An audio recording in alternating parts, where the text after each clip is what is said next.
Hello, night seekers, and welcome to Sleepy Shadows, your quiet corner of the night, where whispers replace the noise of the world. Before you fall asleep tonight, these stories found you for a reason. Some stories wait in the dark for someone who needs them. Maybe tonight, that someone is you. Wherever you're listening from, I'm truly glad you're here. Tell me in the comments, where are you listening from tonight? If these stories help you unwind, subscribe, so you always have a place to return to. Now, take a slow breath in and gently exhale. Close your eyes, and let's drift into the shadows.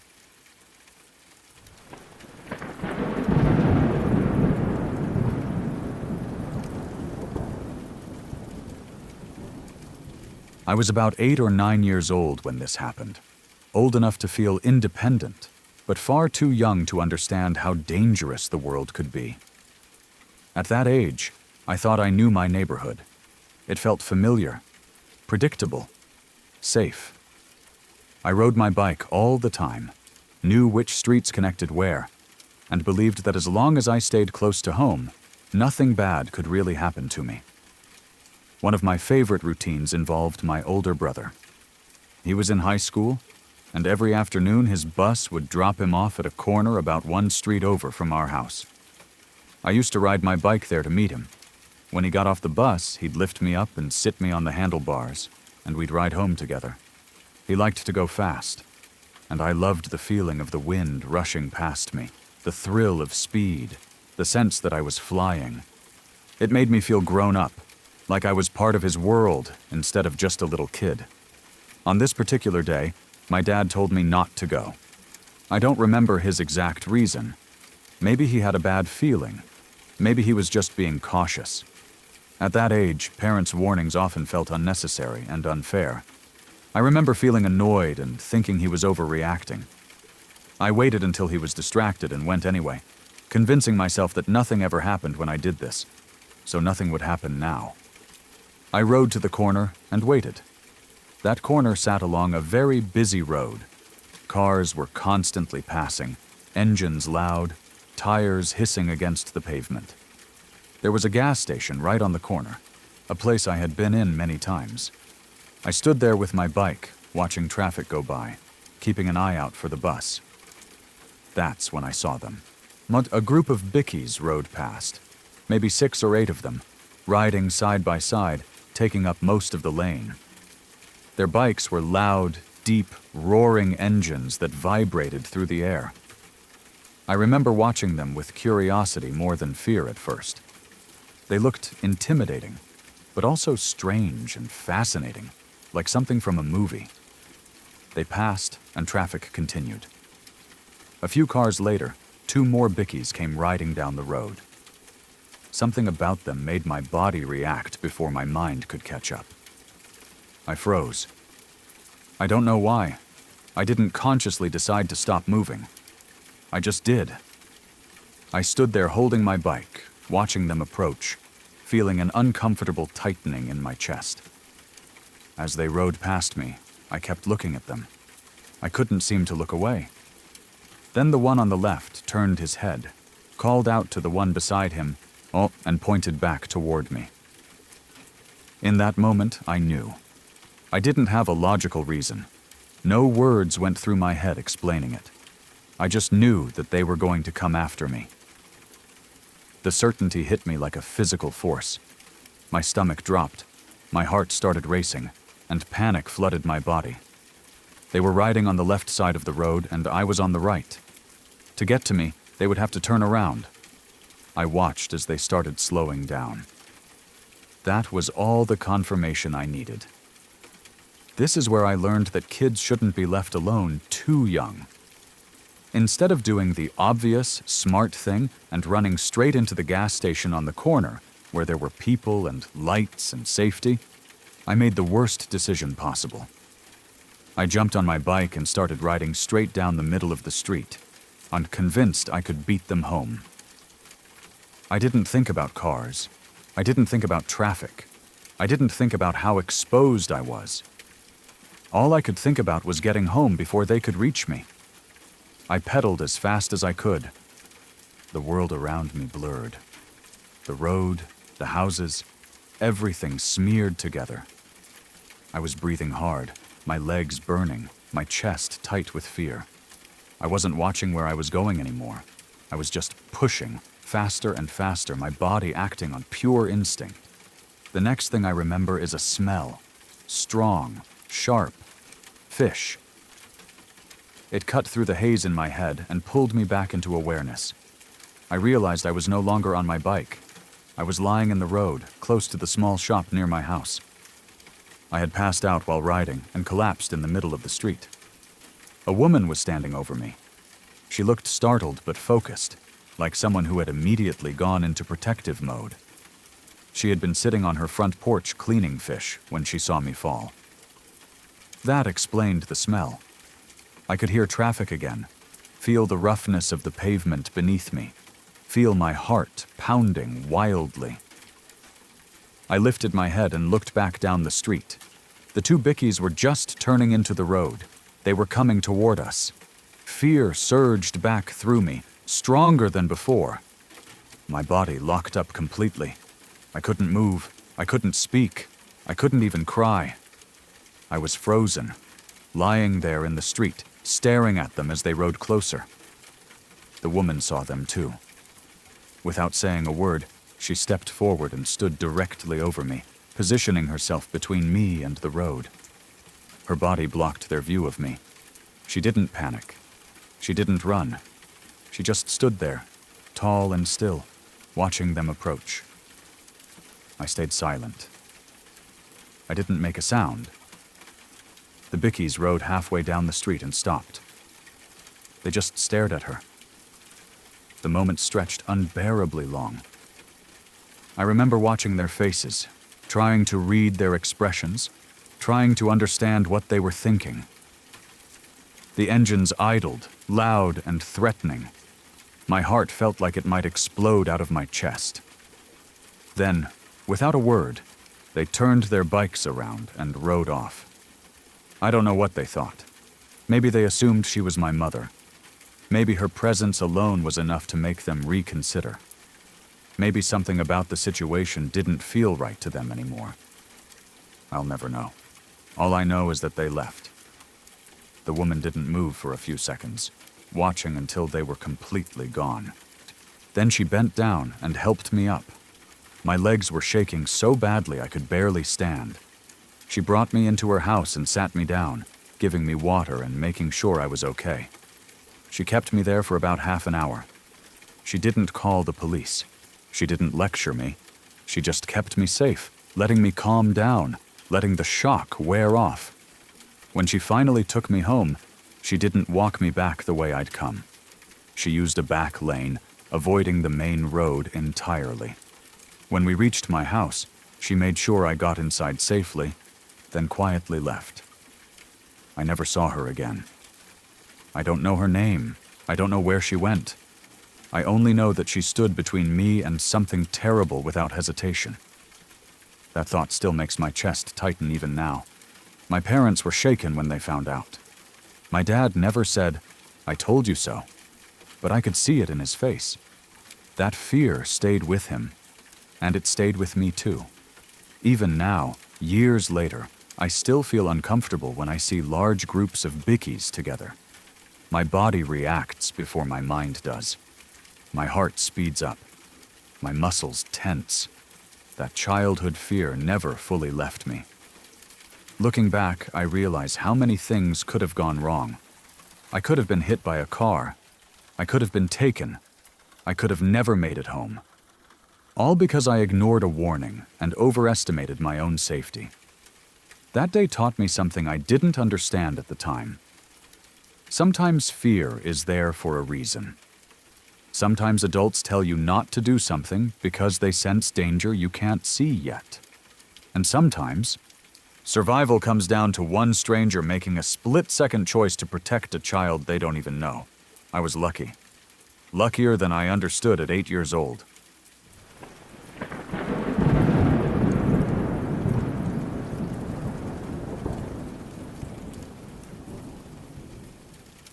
It was Christmas Eve, and I was around 12 or 13 years old, right at that age where you feel old enough to handle being alone, but still young enough to be completely unprepared when something truly frightening happens.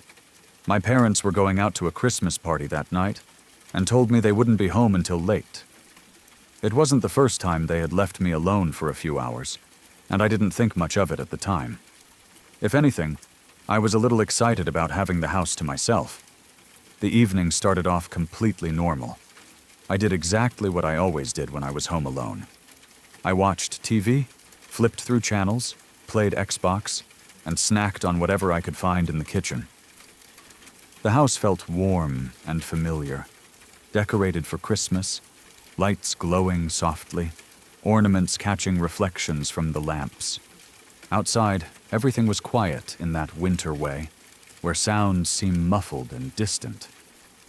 As the night went on, I started to feel tired. It was late, and even though it was Christmas Eve, there was nothing else to do but go to bed. I turned off the TV, made sure the lights were off downstairs, and went to my room. I remember thinking how quiet the house felt once everything was turned off. Not scary quiet, just calm. I got into bed and lay there, staring at the ceiling, waiting for sleep to come. That's when my heart started racing. It wasn't gradual. It just suddenly began beating fast and hard, like I had been running. At first, I thought nothing of it. Sometimes your body does weird things. I tried to take slow breaths and relax, telling myself it would pass. But it didn't. Minutes went by, and my heart was still pounding, unloud enough that I could feel it in my chest and ears. I hadn't had a bad dream. Nothing had startled me. There was no reason for it. That uneasy feeling started creeping in, the kind where you don't know why you're anxious, only that something feels wrong. I lay there listening to the house, every little sound suddenly amplified, the ticking of something mechanical, the faint hum of electricity, the distant sound of wind outside. A few minutes later, I heard it, a loud banging at the front door. I sat straight up in bed, heart hammering even harder now. The sound wasn't subtle. It wasn't a knock you could mistake for the house settling. It was aggressive, like someone hitting the door with force. My first thought was that maybe my parents had come back early and forgotten their keys. That explanation made sense, and I clung to it immediately. I got out of bed and slowly made my way toward the front of the house, every step feeling heavier than the last. I didn't turn on any lights.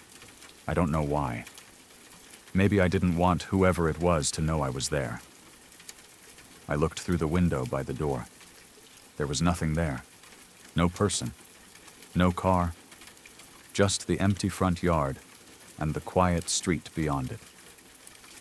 A chill ran through me, but I told myself it could have been someone knocking on the wrong door, or kids messing around, or even a sound from somewhere else that just seemed closer than it was.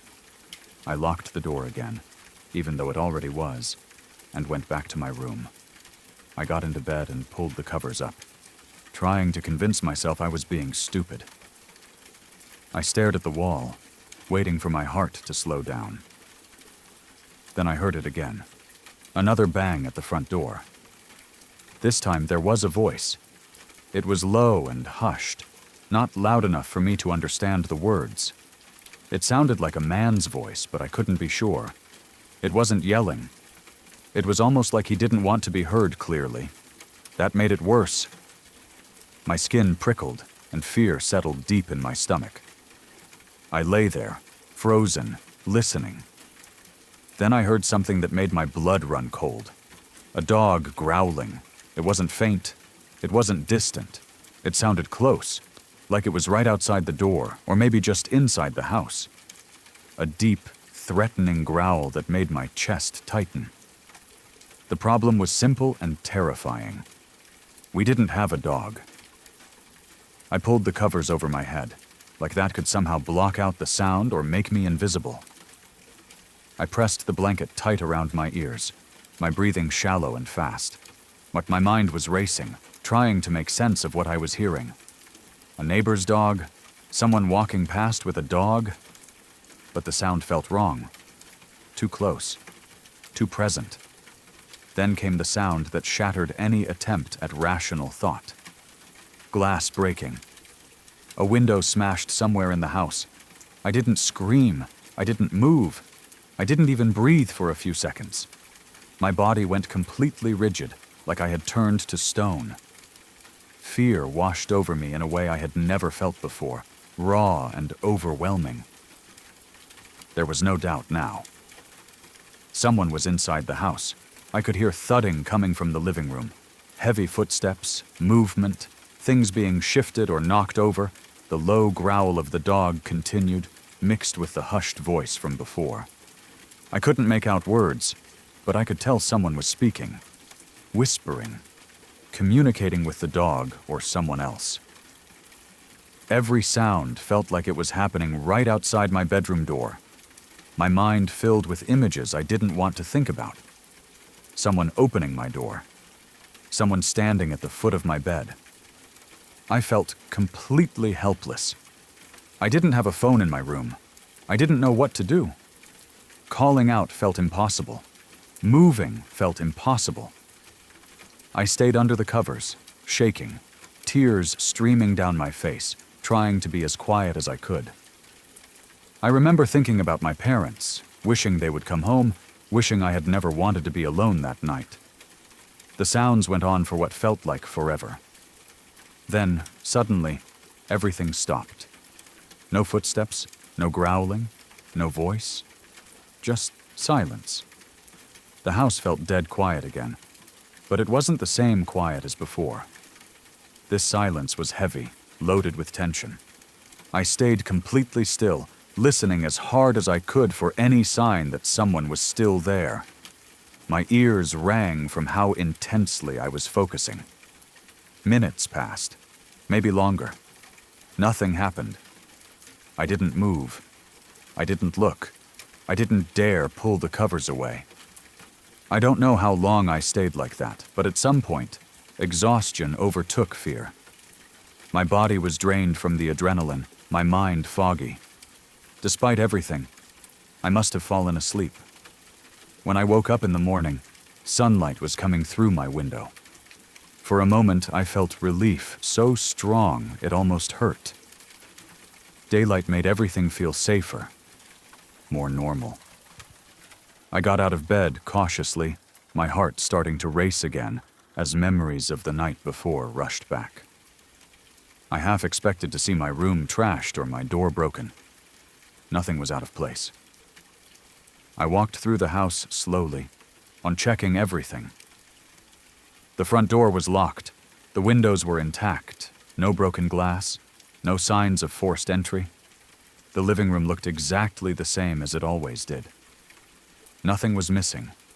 Nothing was moved. It was like nothing had happened. When my parents got home later and I told them what I'd heard, they were concerned but confused. They checked the house again, the outside, the yard. There was no evidence of anyone being there. No broken window, no footprints, no explanation. They suggested it might have been a dream, or that I had imagined it. Maybe a mix of being tired, anxious, and alone.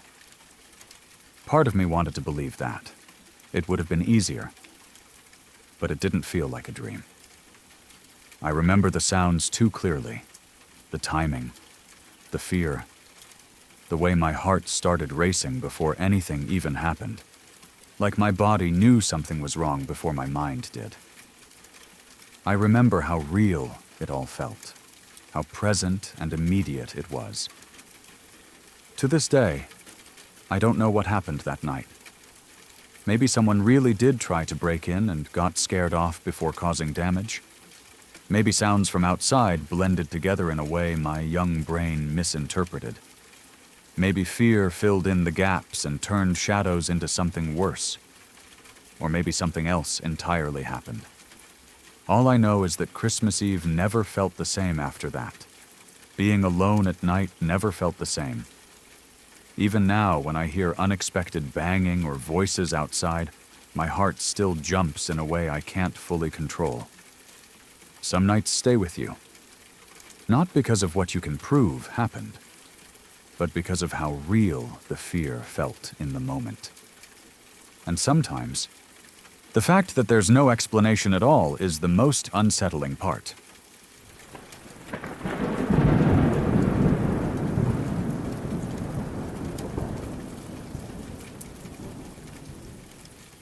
My friend lives in a house that you can tell is old the second you step inside it. Not just old, as in outdated fixtures or worn floors, but old in a deeper way, like the building itself has been holding on to things for a very long time. It's over a century old, one of those houses tucked into the city that somehow survived decades of change, renovations, and new construction around it. The kind of place that has layers, history stacked on top of history. The house has 3 levels. The first floor is the living space, the kitchen, the common areas where people gather. The second floor is where the bedrooms are, including hers. And then there's the third floor, the attic. Even calling it an attic doesn't quite capture how unsettling it feels. It's not just a crawl space. You can actually walk around up there, though the ceilings slope and the air feels heavier. Every time I've been up there, it's been colder than the rest of the house, even in summer. It's dark, dusty, and always feels like it's watching you instead of the other way around. Her bedroom is on the second floor, and it's fairly large, especially for such an old house. But there's something about it that never feels completely comfortable. Right above her bed, built into the wall, is this strange little closet. It's not a normal closet with doors you open and walk into. It's more like a storage compartment, a hole-in-the-wall type space, raised up high. You have to reach upward to get into it, and even then you can't see everything inside unless you really climb up. She keeps old toys and clothes in there, stuff from her childhood, things she didn't want to throw away but didn't need anymore. Boxes, bags, random sentimental items. She's always told me that the closet freaks her out the most. Something about it being directly above her bed makes it worse. Like whatever is in there is always looming over her while she sleeps. For as long as I've known her, she said she thinks the house is haunted. Sometimes she phrases it differently, saying maybe it's not haunted but protected, like there's a guardian angel there. She goes back and forth between feeling comforted by it and feeling deeply unsettled. I've always been fascinated by creepy, paranormal stuff, so whenever she brings it up, I'm all ears. One night, we were hanging out in her room, talking about strange experiences, and she told me one story that really stuck with me. She said she had woken up in the middle of the night to the sound of music. Not loud music. Soft. Tinny. Familiar in a way that immediately made her stomach drop. It was coming from her closet, the one above her bed. One of the old toys she had stored up there had started playing. It was one of those wind-up toys that slowly spins as it plays a little tune. The kind you have to physically wind up for it to work. She said she lay there completely frozen, staring up at the dark outline of the closet, listening to the toy play. Her mind was racing, trying to understand how it could be happening. No one had touched it. It had been sitting up there untouched for years. Eventually, the music slowed and stopped, just like a wind-up toy normally would. She waited. Her heart was pounding, but she started to calm herself down. Telling herself it was probably just old mechanics, maybe temperature changes, something logical. Then, a couple minutes later, it started again. That's when panic set in. She said she actually spoke out loud, telling whatever it was to stop. She even tried climbing up to reach the toy, but the way the closet is positioned made it impossible for her to grab it without fully climbing inside, and she was too scared to do that. Eventually, after what felt like forever, the music stopped again. She didn't sleep much after that. And that wasn't a one-time thing. She's had multiple experiences in that house that she can't explain. Sounds, movement, that constant feeling of not being alone even when she clearly is. One of the things that really unnerves her is her animals. She has 2 cats and a dog, and they've all, on more than one occasion, stared at the same corner of her bedroom at the exact same time. If you've ever had pets, you know how unsettling that is. One animal acting strange is one thing. 3 animals, all focused on the same empty space, frozen, alert, ears up, eyes locked on nothing you can see, is something else entirely. She's described it happening suddenly, with no noise to trigger it, no movement that she could detect. Just all 3 of them stopping whatever they were doing and staring. That alone would be enough to make most people uneasy.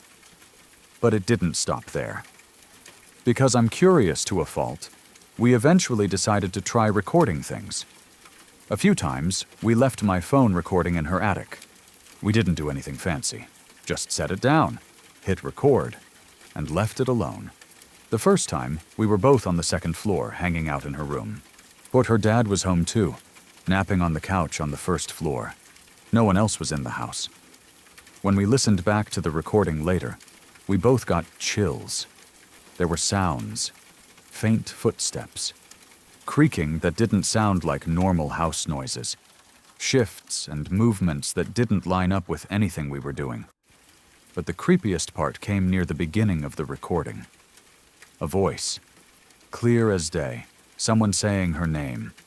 It wasn't muffled, it wasn't distorted. It didn't sound like interference or static. It sounded like a woman quickly calling out her name, the way a mother might when she wants your attention for just a second. Almost like her mom shouting her name from another room. Except her mom wasn't home.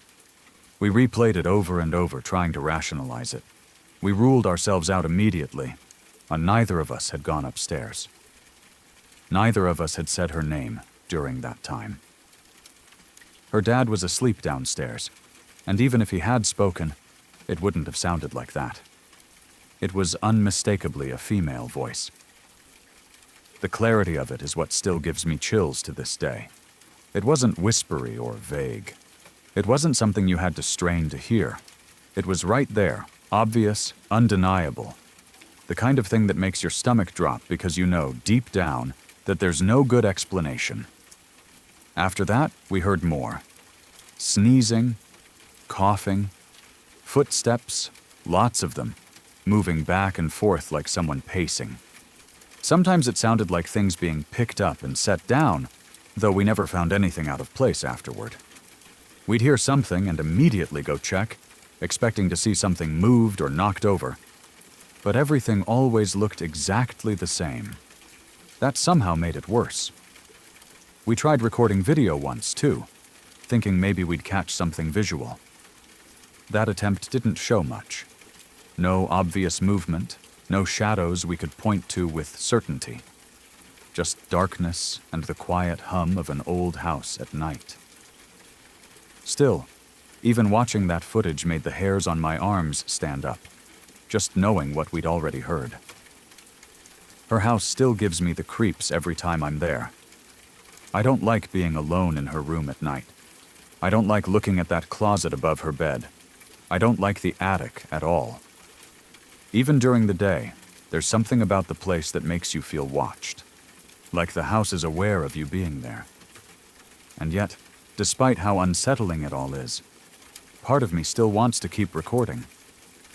To try again. To see if we catch more. I joke about it, but there's a real curiosity there too. That pull toward the unknown, toward answers, even when you're not sure you want to know them. She still lives there. She still talks about the house like it's a presence, something that exists alongside her rather than just around her.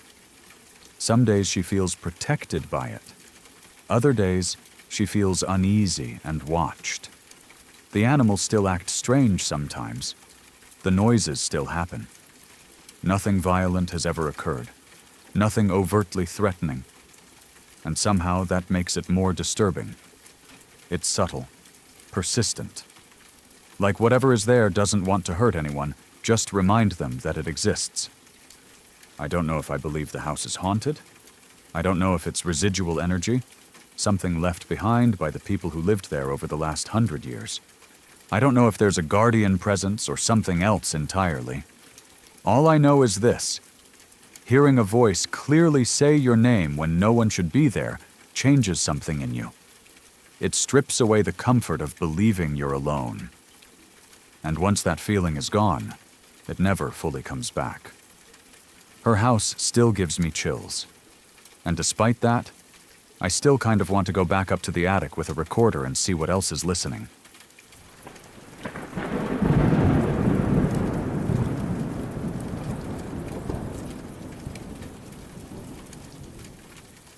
I was about 14 or 15 years old when this happened.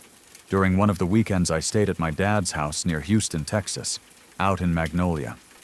My parents were divorced, and because of the distance and school schedules, weekends were usually the only time I got to see him. His house sat in a quieter, more rural area, surrounded by trees and open land. During the day, it felt peaceful, even comforting.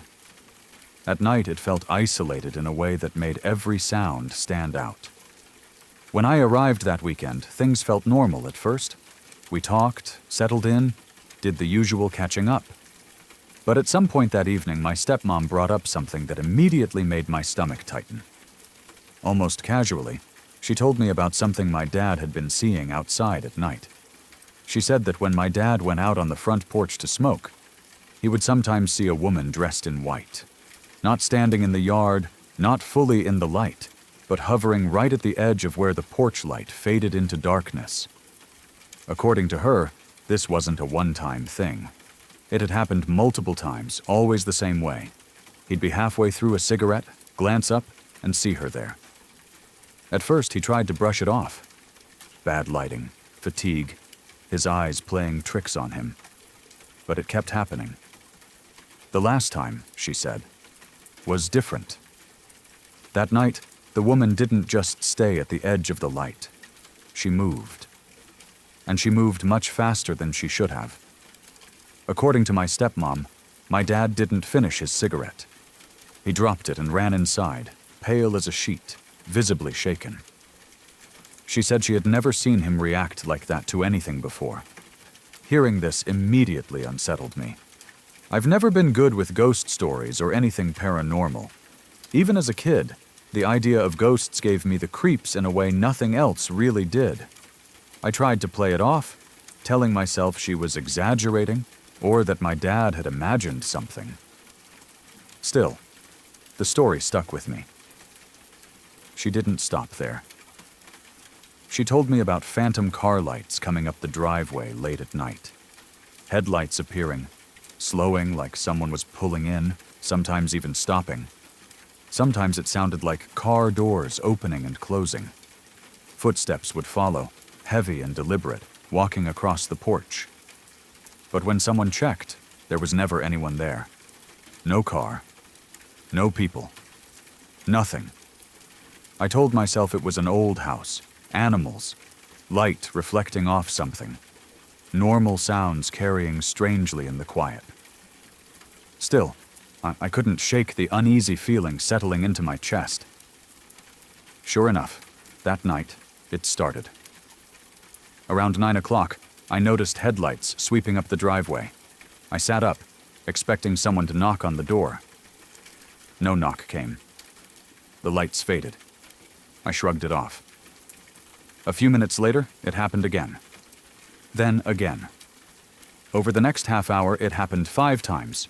Each time, the same pattern. Lights approach, pause, fade away. Eventually, it became almost routine. As unsettling as it was, repetition dulled the fear a bit. My dad and stepmom went to bed, leaving me to sleep in the living room. I didn't think much of it at first. I'd slept there before. But that night, the living room felt different. It had large windows facing the front porch and yard. Even with the blinds closed, they didn't block everything. Light still leaked through. Shadows shifted. The porch was always just barely visible, enough to remind you it was there. I've struggled with insomnia on and off for most of my life, even at that age. That night was one of those nights where sleep just didn't want to come. I lay there on the couch, staring at the ceiling, listening to the house breathe, the creaks, the faint hum of electricity, the distant sounds of the night outside. At some point, I got a strange feeling. It wasn't a sound. It wasn't a sight. Just a feeling deep in my gut that there were people on the porch. I tried to ignore it. I told myself I was letting my imagination get the better of me after hearing all those stories. The blinds were closed. I couldn't really see anything. There was no reason to be afraid. But the feeling didn't go away. It changed. Slowly, it turned into the unmistakable sensation of being watched. My skin prickled. My heart rate picked up. I felt exposed, like something was aware of me lying there. I kept my eyes fixed forward, afraid to look towards the windows. I told myself over and over that it was nothing, that I was safe, that everyone else was asleep in the house. Around 3 a.m, the feeling intensified. It no longer felt like something was outside. It felt like it was in the room with me. That's the only way I can describe it. A presence. Close. Heavy. I was terrified, every muscle tense, afraid to move, afraid to acknowledge it. I didn't see anything. I didn't hear footsteps or voices. But the fear was real and overwhelming, the kind that sinks into your bones. Somehow, despite that fear, I eventually fell asleep. When I did, my dreams were strange and fragmented. I had been reading Beowulf earlier that day, and pieces of it bled into my dreams in bizarre ways. Dark figures, ancient imagery, battles that didn't quite make sense. I woke up feeling disoriented and exhausted. The next morning, my stepmom woke up early. Later, she told us what she experienced. She said she woke to what sounded like absolute chaos coming from the living room. Glass breaking, people screaming, loud thuds, like things being thrown against the walls. She said her bedroom door shook occasionally, like something was hitting it or pounding near it. The noise was overwhelming, like a maelstrom of sound filling the house. She stayed in her room, terrified, listening as it went on. Then, just as suddenly as it started, it stopped. But when she finally worked up the courage to leave her room and check the house, she found me asleep on the couch. Peaceful. Unmoved. Like nothing had happened at all. Nothing was broken.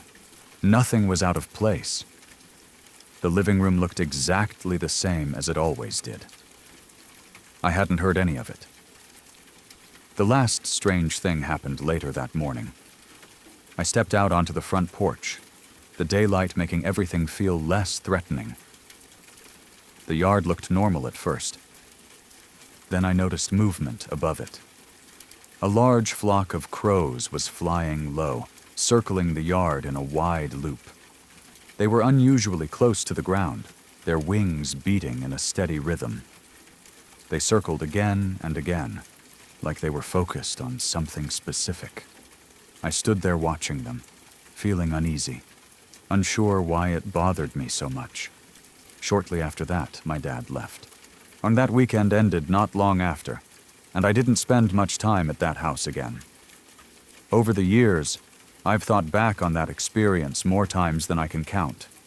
I've tried to rationalize it. Old house noises, stress, sleep deprivation, shared fear feeding into imagination. But some things still don't sit right with me. The consistency of the stories, the timing, the way different people experienced different things without knowing what the others had felt. The feeling of being watched, so strong it felt physical. The sounds my stepmom heard that left no trace behind. I don't know what was happening in that house. I don't know if it was something paranormal, or if fear and suggestion played a bigger role than I realized at the time. All I know is that being there changed the way I think about places, about the weight of silence, and about the strange things that can happen when you're alone in the dark. Even now, whenever I think back to that weekend in Magnolia, I remember the porch light fading into darkness, and I can't help but imagine someone standing just beyond it, waiting. Sorry to interrupt for just a moment. If you're new here, I'd appreciate it if you subscribe to Sleepy Shadows for daily calm horror stories made for late nights and sleep. You can also turn on notifications so you don't miss a new story when the night gets quiet and the shadows return. Now, let's continue. I was about 13 years old when the first thing happened. And even now, years later, it's one of those memories that never softened with time. It didn't blur or fade the way most childhood memories do. If anything, it stayed sharp. Like my mind kept it preserved exactly as it was because it knew it mattered. My parents were away on a trip, and my grandmother had come over to stay with me and my sister.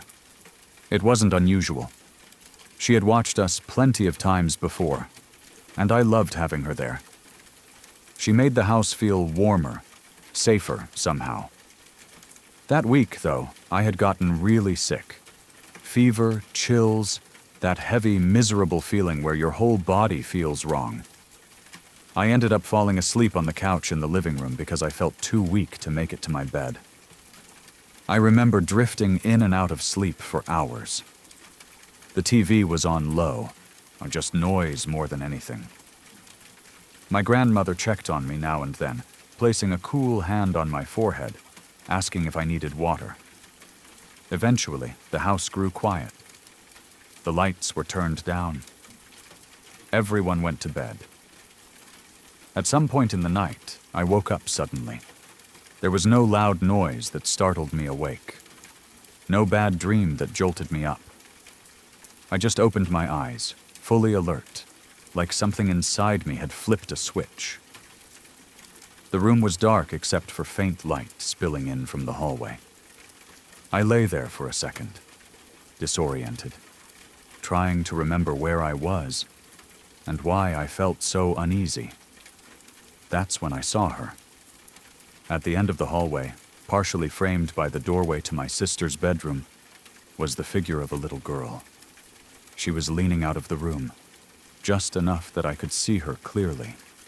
My first thought was immediate and automatic. It was my sister. Maybe she had woken up and was checking on me. I called out to her softly, asking if she was okay. She didn't respond. She didn't move. That alone was strange. My sister would have answered me right away, or at least said something. I called to her again, a little louder this time, my voice thick and weak from being sick. Still nothing. She just stood there, silent and completely still. And then her eye caught the light. It was only a brief moment, but it was enough. The way the light reflected back was wrong. There was no recognition in it, no warmth, no familiarity.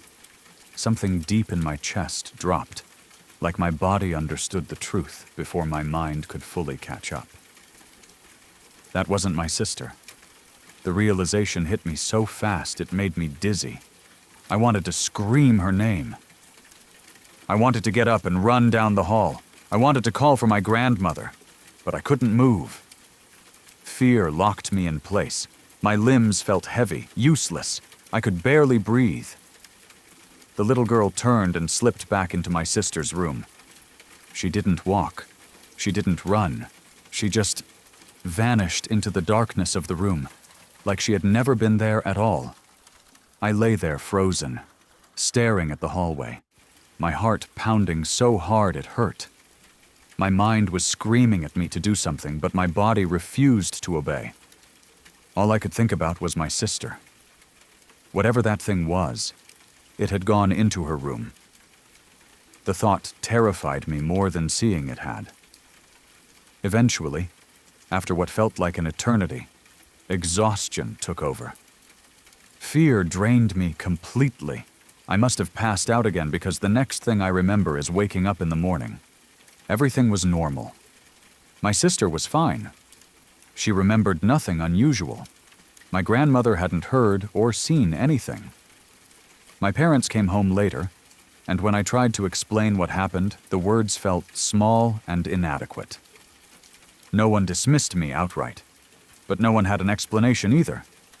I told myself it must have been a fever dream, that I'd been sick and half asleep. That explanation was easier to live with. For a while, it worked. About 3 years later, I was sleeping in that same room. By then, my sister had moved out of it, and it had become mine. The room felt different to me, though I couldn't explain why. I never liked sleeping there alone, but I told myself I was being irrational. I was older now. I shouldn't be scared of shadows and memories. One night, I woke up with a familiar feeling, that sensation of being watched. It wasn't subtle. It was immediate and overwhelming, like my skin knew before my eyes opened. My heart started racing, and a cold dread settled into my stomach. I lay still for a moment, hoping the feeling would pass, hoping I was imagining it. Then I opened my eyes. There was something standing right in front of me. Not across the room, not in the doorway. Right there, close enough that I could see details I wish I couldn't remember so clearly. It looked vaguely human in shape, but wrong in every other way. Long, black, tangled hair hung around its face, obscuring parts of it, but not enough. Its eyes were open and locked onto mine. I don't know how else to describe those eyes except to say they were fear itself. They weren't just scary. They felt like they were pulling something out of me, like they were reaching into my chest and squeezing. There was no curiosity in them, no confusion, just a cold, terrifying awareness. I knew, without any doubt, that it wasn't human. I couldn't scream. I couldn't move.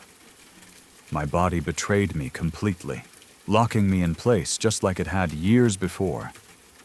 My mind raced, searching for logic, for an explanation, for anything to make it stop being real. But nothing helped. I don't remember how long it lasted. Seconds, minutes, it felt endless. Eventually, whether it moved or vanished or I blacked out, I don't know. All I know is that at some point I was no longer staring into those eyes, and I was alone in my room again. I didn't sleep the rest of that night. The next morning I told my sister everything. She listened, pale and shaken. She admitted that she had always hated that room too, though she never told anyone why. After that, we shared a room for the rest of the time we lived in that house. Neither of us wanted to be alone at night anymore. That room is storage now. No one sleeps in it. Boxes are stacked where the bed used to be. Old furniture, forgotten things, items nobody wants but nobody throws away. Every time I think about that, it feels fitting, like the room itself was retired, quietly removed from daily life. I still don't know what I saw.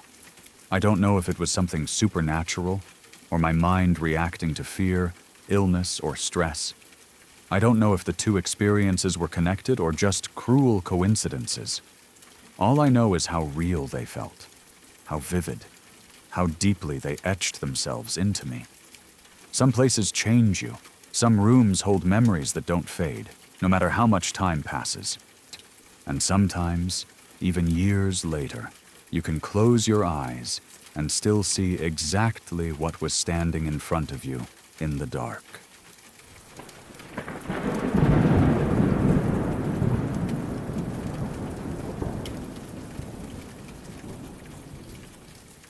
I was taking photographs in a graveyard for a class assignment, and at the time, it felt like a completely normal thing to do. The project wasn't meant to be creepy or dark. It was about composition, lighting, mood, and emotion. Graveyards were quiet, visually interesting, and full of texture, so a few of us decided it would be a good location. It was during the day, The weather was calm, and there were other people around, so none of us felt uneasy when we arrived. A few of my friends came with me to help out and model. We walked through the rows of graves, talking, laughing, pointing out interesting statues and old headstones. It felt peaceful more than anything. The kind of place where voices naturally get quieter, but not out of fear, more out of respect. I was focused on my camera, adjusting settings, thinking about angles, not really paying attention to anything else. At one point, I asked one of my friends if she could pose for a shot. I wanted something emotional, something raw, so I jokingly told her to try to look like she was crying. She laughed at first and said she'd try her best. I stepped back a bit to adjust my camera, checking the light, making sure everything was framed the way I wanted. When I looked up again, she was doing an incredible job. Too incredible. She wasn't just pretending to cry. She was actually sobbing. Tears were running down her face, her shoulders shaking, her breathing uneven. For a moment, I thought she was just really committed to the role, maybe overdoing it for effect. I raised the camera and took a couple of pictures, impressed by how genuine the emotion looked through the lens. But then something felt off, was her expression wasn't performative. It wasn't exaggerated or dramatic. It was real, painful, like something had hit her suddenly and deeply. I lowered the camera and looked past her, following her line of sight. She wasn't looking at me. She was staring at a large family grave just behind where she was standing. At first, I didn't understand why that would make her react so strongly. Family graves aren't unusual in old cemeteries. I assumed maybe it reminded her of someone she'd lost, and I felt a sudden wave of guilt for asking her to do something emotional in a place like that. Then she spoke. Through tears, barely able to get the words out, she told us to come look. We walked closer, and that's when the air seemed to shift. Carved into the stone were names, multiple names, a mother, a father, a sister, a brother, all with the exact same first and last names as her immediate family. Not similar names, not close, exact. Her dad's name, her mom's name, her sister's name, her brother's name, same spelling, same surname, all grouped together on one grave. The dates were old, clearly belonging to people who had died long ago, but that almost made it worse. Her family was alive. They lived in another state. There was no logical reason for their names to be there. She kept repeating that it couldn't be real, that it didn't make sense. She was shaking, pointing at each name as if hoping one of them would suddenly change if she looked closely enough. The rest of us just stood there in stunned silence, trying to process what we were seeing. The coincidence was too perfect. I remember feeling this deep, crawling discomfort in my chest, one the kind that doesn't come from fear exactly, but from something not lining up with reality the way it should.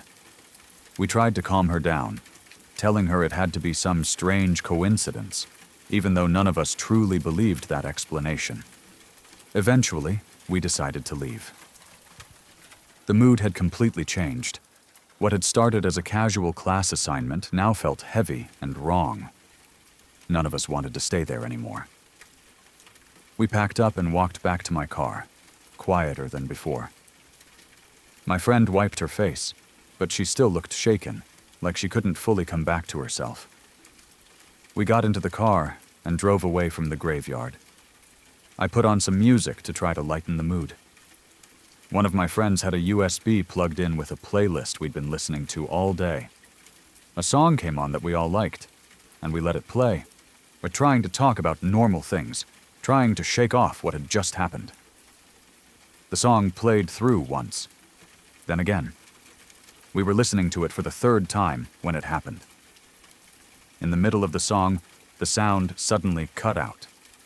Not faded, not skipped, just stopped. For a split second, there was silence. Then a voice came through the speakers. It was horrible. There's no other word for it. The voice didn't sound like it belonged to a song, or a radio DJ, or anything familiar. It was rough, distorted, and angry. It didn't sound human in a normal way, and it said very clearly, "Get back from where you came from." The words sent an instant shock through all of us. Before anyone could react, before anyone could even speak, the song resumed exactly where it had left off. Same beat, same timing, as if nothing had interrupted it at all. The car filled with screaming. We all started talking at once, yelling, swearing, asking each other if we had heard it, if anyone had touched the stereo, if it was some kind of joke. I nearly slammed on the brakes. My hands were shaking so badly I had to grip the steering wheel tighter just to keep control. We pulled over and sat there, breathing hard, hearts racing. No one had an explanation. The USB was still plugged in. The screen showed the same song playing.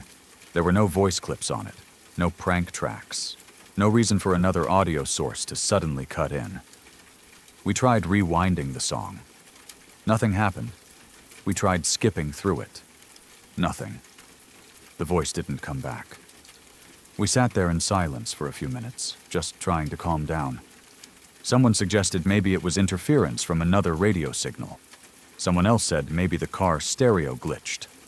All of those explanations sounded weak, even as we said them. The voice had been too clear, too intentional. It had spoken directly, not randomly, not garbled enough to feel accidental. And the timing made it worse. After what we had just seen at the graveyard, it felt connected, whether logically or not. Like something had followed us. Like we weren't supposed to be there. Like we had crossed some invisible line without realizing it. Eventually, we drove on. None of us wanted to talk about it much after that. It was easier to joke about it later, to dismiss it as something weird but harmless. Over time, we all moved on with our lives. But every now and then, that memory surfaces, usually when I'm alone, and usually when it's quiet. I still don't know what caused any of it. I don't know how a family grave could have the exact names of a living family from another state. I don't know how a voice could interrupt a song so cleanly and then vanish without a trace. Maybe there are explanations, coincidences, technical glitches, interference. But I know how it felt. The way the air seemed to thicken around us.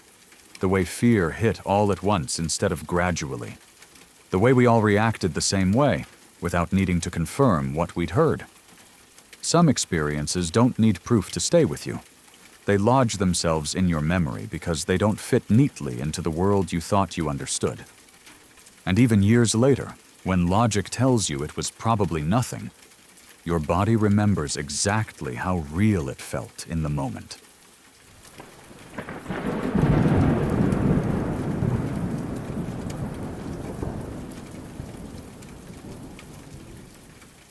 My parents were living in a small apartment when I was born.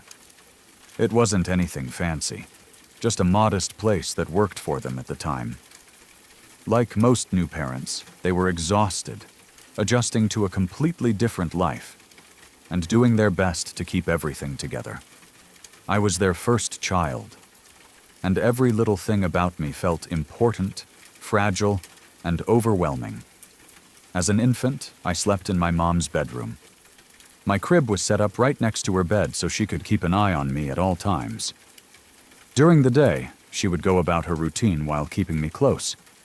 She'd fold laundry, clean, make food, all while checking in on me constantly.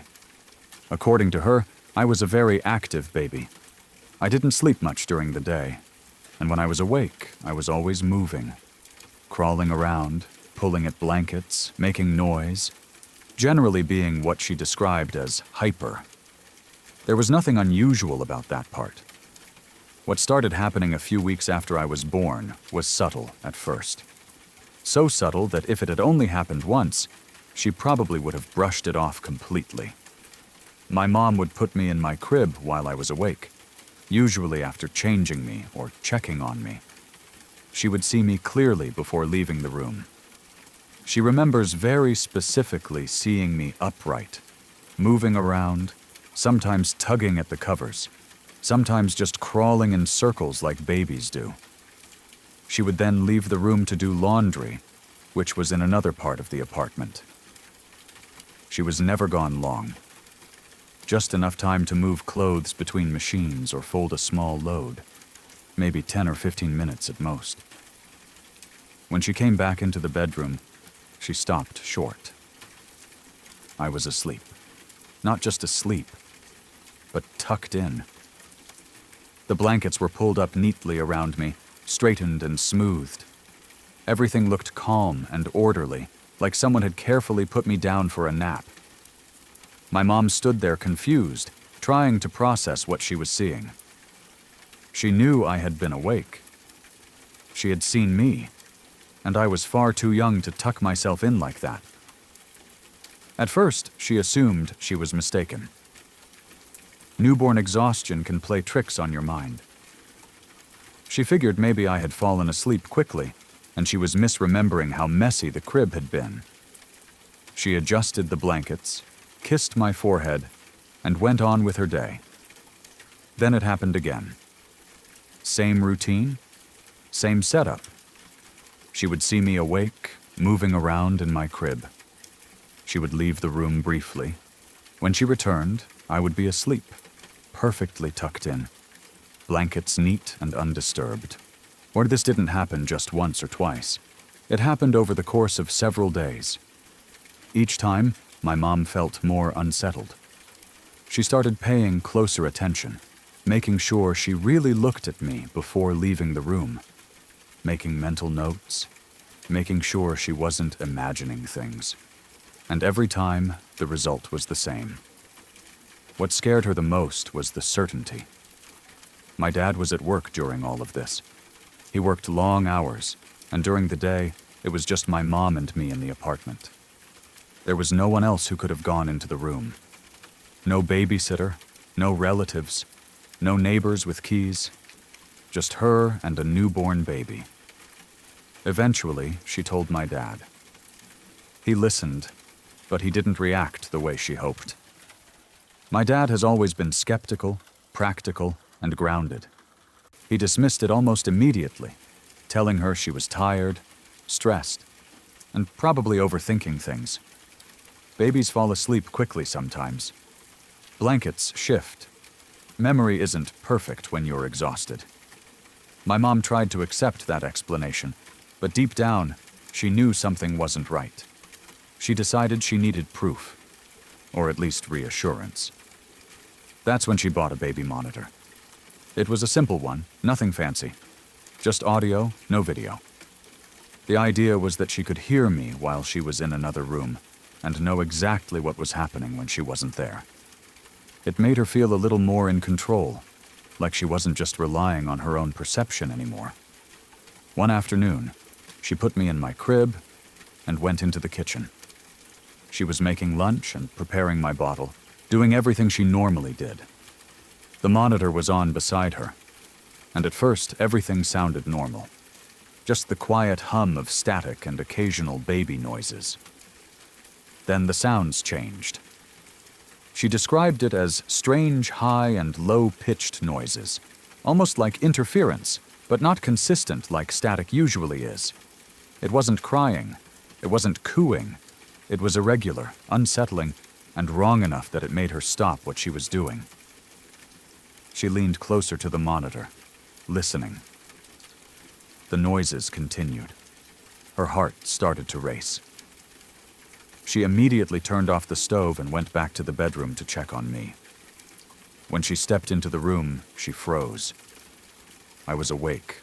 I was up on all fours in my crib, completely still, not crawling, not shifting, just holding myself there, staring at something. My eyes were wide open, focused intensely on the corner of the room, the corner near the nightstand and the lamp. My mom called my name. I didn't react. She called again, louder this time, expecting me to move, to look at her, to make some sound. I didn't. I just kept staring at that same spot, completely unresponsive. That scared her more than anything else so far. She rushed over to the crib, talking to me, trying to get my attention. I didn't resist. I didn't cry. I didn't react at all. My eyes stayed locked on that corner until she physically picked me up. Only then did I break focus and start behaving normally again. Shaken, my mom looked around the room, trying to understand what I had been staring at so intently. At first, she saw nothing unusual, just the nightstand, the lamp, the wall. Everything looked the same as it always had. Then she noticed something on the nightstand, carved into the wood, not scratched accidentally, not chipped or damaged from use. Words. Clear, deliberate letters etched into the surface. I hate messy cribs. My mom stared at it in disbelief. Her hands started shaking. She knew that nightstand. It had been there since before I was born. It had never had writing on it. She didn't own anything that could carve into wood like that. And even if she did, she would never have done something so strange. She picked me up and left the room immediately. When my dad came home later that day, she showed him the nightstand. She told him everything again, this time without hesitation, without trying to soften it or explain it away. She was terrified, and this time he could see it. The writing was real. There was no logical explanation for it. My dad didn't argue anymore. Within a very short time, my mom convinced him that we needed to leave. Not later. Not after thinking it over. As soon as possible. They packed what they could and went to stay with my grandparents. They didn't go back to that apartment to live again. As I grew up, my mom told me this story more than once. Each time she would get quiet near the end, her voice dropping when she talked about the crib, the monitor, the carving. She never embellished it. She never dramatized it. She told it the same way every time. She still doesn't know what happened in that apartment. She doesn't know who or what tucked me in. She doesn't know what I was staring at in that corner. She doesn't know how words appeared carved into a piece of furniture in a locked apartment with only a mother and an infant inside. My dad still doesn't like to talk about it. And even now, as an adult, knowing that this happened before I was old enough to remember anything at all, the story unsettles me deeply. The idea that something was close enough to touch me, to adjust my blankets, to watch me while my mom was in another room, is something I try not to think about too often. Some stories don't need memory to be frightening. Sometimes it's enough to know that something was there. If you're still here, it means these stories didn't just fade away, they stayed with you. Each one was shared to feel real, quiet, and close. Moments that could happen to anyone. Moments where something felt wrong, or nearly did. If you'd like to keep listening to stories that linger long after they're told, consider subscribing to Sleepy Shadows. There are more waiting in the dark, and not all of them disappear by morning. Good night.